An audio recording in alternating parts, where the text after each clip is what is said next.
Shalom Jemaat GKI Tegalrejo Salatiga. Pada sore hari ini kita akan kembali bersama ber-PA dalam program pemahaman Alkitab GKI Tegalrejo Salatiga, dan tema yang akan kita hayati bersama adalah hikmat Allah versus hikmat manusia. Dari ayat bacaan firman Tuhan terambil di dalam kitab 1 Korintus pasal 1 ayat 18 sampai ayatnya yang ke-25.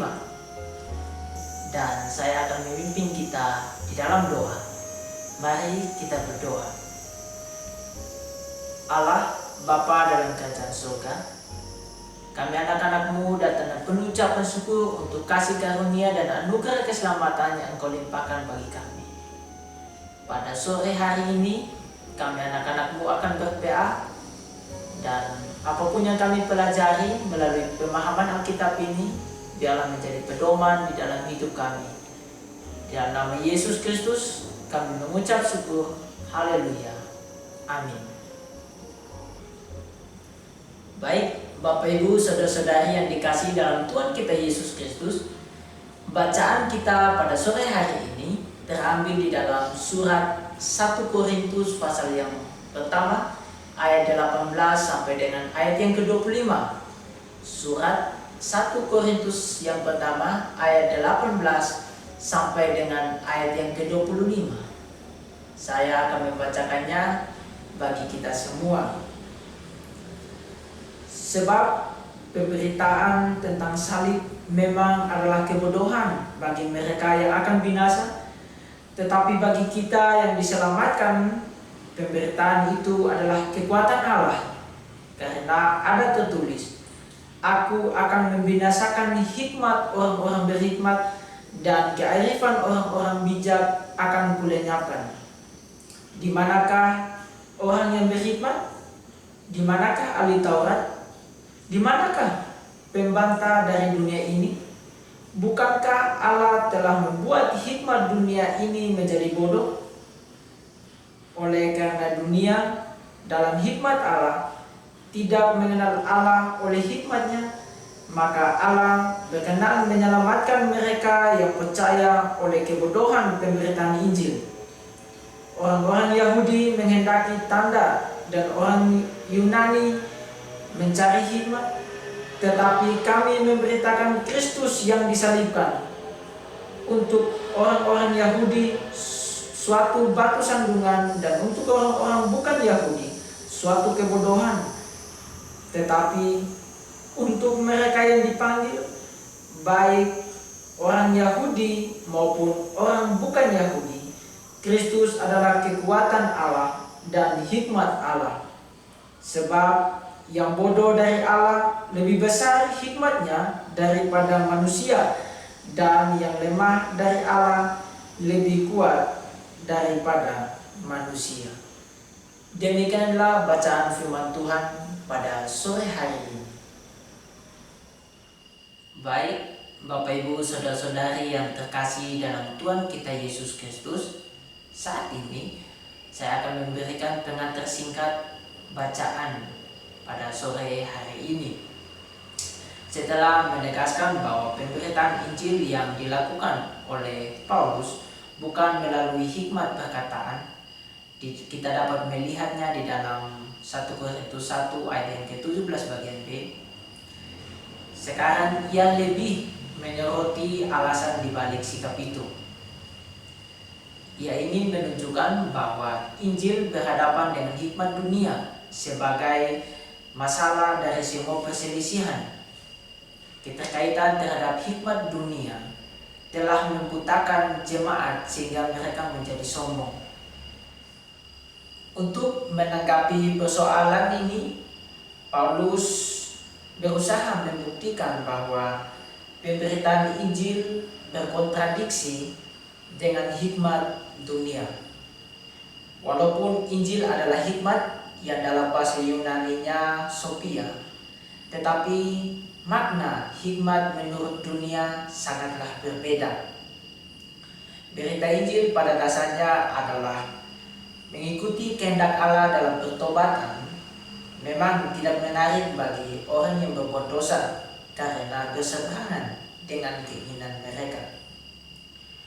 Paulus membuktikan bahwa Injil punya kuasa sekalipun tidak menggunakan hikmat atau pengetahuan perkataan manusia. Buktinya adalah pertobatan jemaat di Korintus. Itu kita dapat membacanya di dalam 1 Korintus 1 ayat 25 sampai ayat yang ke-31. Mereka dahulu bukanlah orang-orang yang berhikmat, tetapi mereka bisa memahami, bisa percaya kepada Injil. Allah mau memilih orang-orang yang hendak mengangkat sesuai dengan anugerahnya.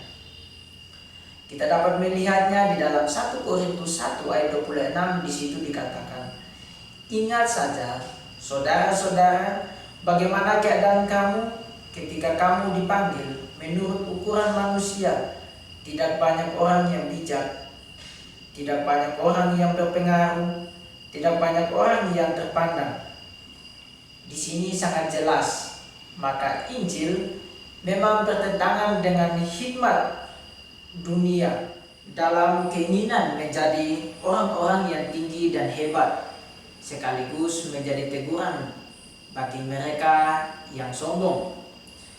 Memang menurut ukuran filsafat dan retorika Yunani atau hikmat pada saat itu, cara berkhotbah Paulus dianggap sangat rendah karena bergantung pada anugerah Allah dan kelemahan manusia.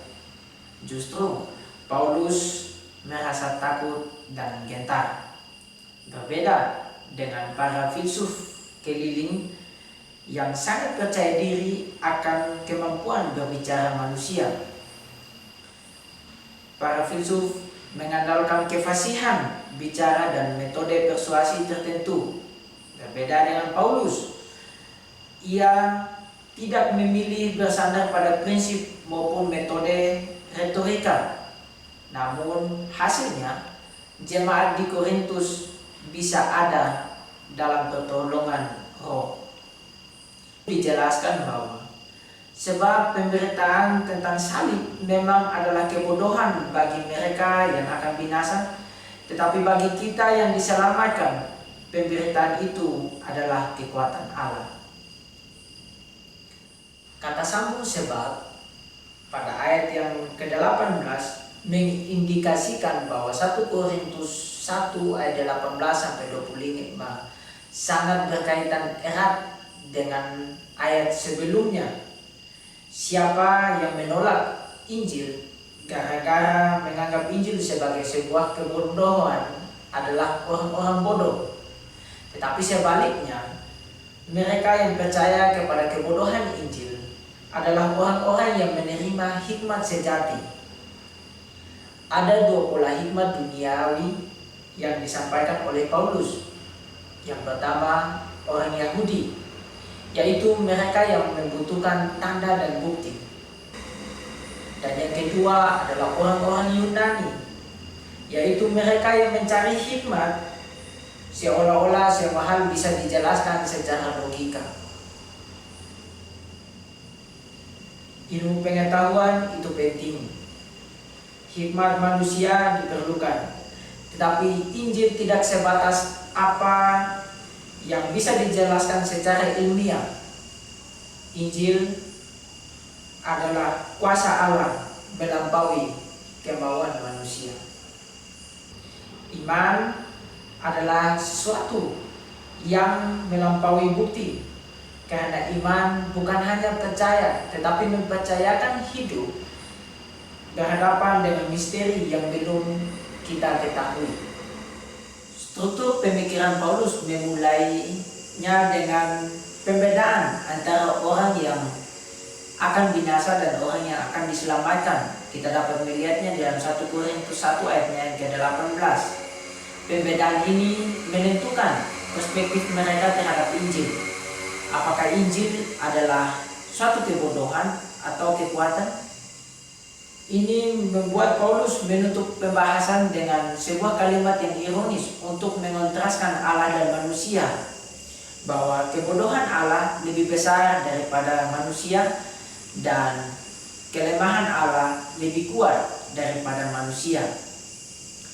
Dalam ayat ini, Paulus menjelaskan bahwa pemberitaan salib adalah kebodohan bagi mereka yang binasa. LAI menerjemahkannya dengan kalimat mereka yang akan binasa, seolah-olah kebinasaan mereka belum terjadi.